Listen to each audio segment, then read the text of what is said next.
আম, আল্লাহ যেন আপনারা কি হামলার তাকে নিন্দা সুস্থ জানান? করেন। সরি। মানে নুরুল হক নুরুকে যেভাবে মারা হলো তার নিন্দা প্রতিবাদ আপনারা জানান? না, আমরা তার নিন্দা প্রতিবাদ এই মুহূর্তে জানাচ্ছি না। আমরা চাচ্ছি তদন্ত হোক, তদন্ত ব্যাপারটা বের হয়ে আসুক।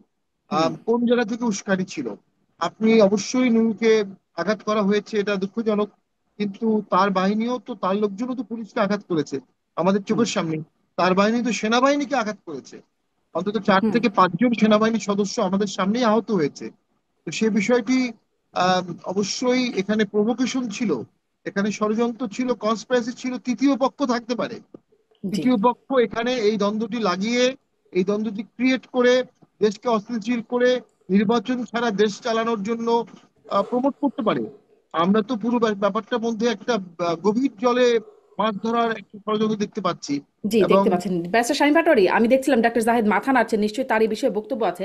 আমি ডাক্তার জাহেদকে যাবার আগে আমি আপনার কাছে আরেকটু এটা জানতে চাই যে হ্যাঁ, পুলিশকে আঘাত করেছে, সেনাবাহিনীকে আঘাত করেছে তার দলের লোকজন আপনার অফিসের সামনে, জাতীয় পার্টির অফিসের সামনে, কিন্তু মানে আপনি আইনের মানুষ, আপনি আসলে এটি কি আইন শৃঙ্খলা রক্ষাকারী বাহিনী এটি করবে যে এই জন্য তার অফিসের সামনে গিয়ে মানে রাস্তার ওপারে গিয়ে তাকে মানে নুরুল হক নূরকে, যিনি তো আসলে হামলার সাথে সেই মুহূর্তে নাই, তাকে গিয়ে এরকম প্রহার করবেন? এটি কি আসলে হবার কথা? ক্যাটেগরিক্যালি বলছি, এখানে অতিরিক্ত শক্তি প্রয়োগ করা হলে, তদন্ত যদি বেরিয়ে আসে, আমরা সেটির নিন্দা জানাবো এবং সেটা জি। আমরা তদন্তের জি। দাবিদার। কিন্তু আপনি ব্যারিস্টার চিন্তা পাটোয়ারি, করে অনেক দেখুন, আমি ধন্যবাদ। শেষ করে যদি দিচ্ছি, এক হলে মিনিট শেষ তবে করে দিচ্ছি। এই টাইপের আগে শব্দ কিন্তু এখন আপনার কাছে শুনছি। কয়েকশো লোক মশাল হাতে একটা বাড়িতে আগুন দিতে যাচ্ছে, সেখানে পুলিশ প্রশাসন কি করবে? হুম। কতক্ষণ আটকিয়ে রাখবে?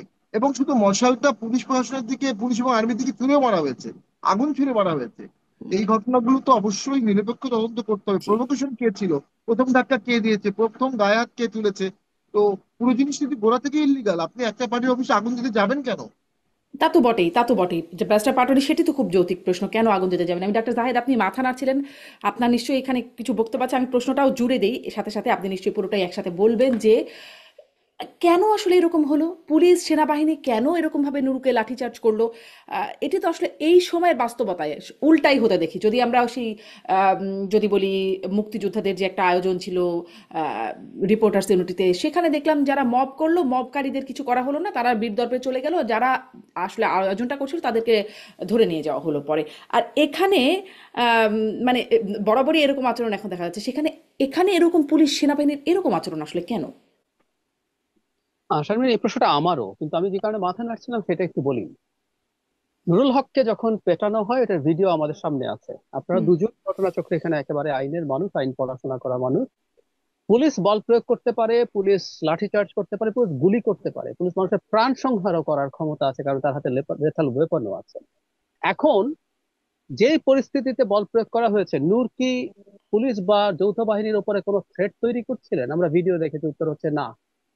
তিনি কি জনগণের জানমালের, ওনারা কি জাতীয় পার্টির অফিসের ওখানে এই কাজ করছিলেন যে তাকে নিবৃত্ত করার জন্য করা হচ্ছে? উত্তর হচ্ছে না। জাস্ট উনি সাধারণভাবে দাঁড়িয়েছিলেন যখন হামলা করা হয়। আমি একটা কথা খুব স্পষ্ট ভাবে বলি, নুরুল হক নূর যদি আইন শৃঙ্খলা রক্ষাকারী বাহিনীর উপরে হামলা করে ফেরত আসে এবং তাকে যদি তারা তার রিচে পেয়ে যায়, হুম। এবং নূর যদি তাদের মানে জীবন বা কোনো কিছু ঝুঁকি তৈরি না করে, তাকে গ্রেফতার করতে হবে, পেটালেও একদম। গ্রেফতার করতে হবে।